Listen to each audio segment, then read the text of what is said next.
Cái máy gì? Muốn để gì cỏ? Để gì khác?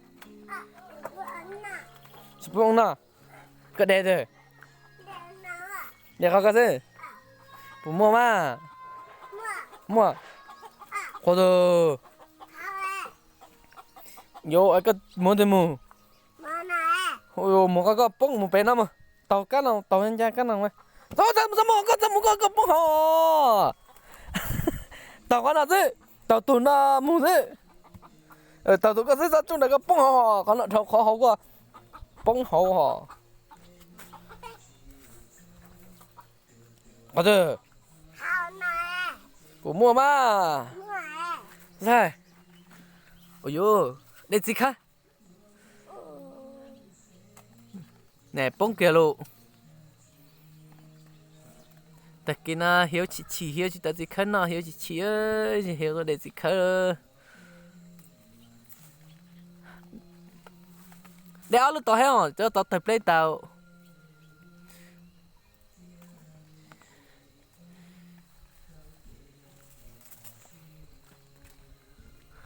Để áo lúc tao mà. Còn nó mùng đá nó nè. Lọc kéo nó. Nè. Tao sắm mua sơn chia tỏ. Đây kìa.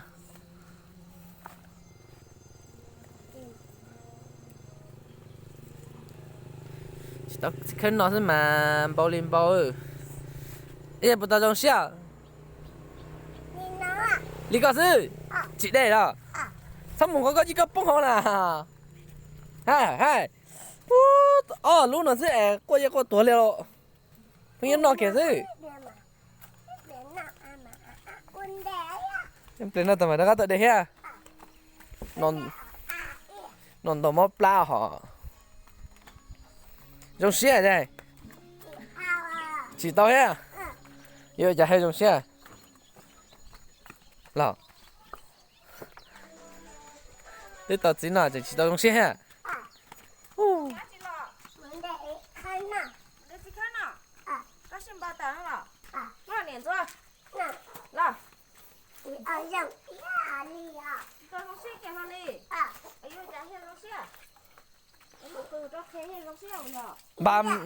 Bà muốn kể tuần chạy nát là nó mà trong xe kìa. Rong hò. Tao chạy nát nó mà trong xe rồi. Rong à. Bà muốn kể tuần chạy nát nó cái nó gì nó. Mà nó. chỉ tao kiên chạy nát nó. Giờ ai giống ngò, chỉ play cái con chạy ở tao này.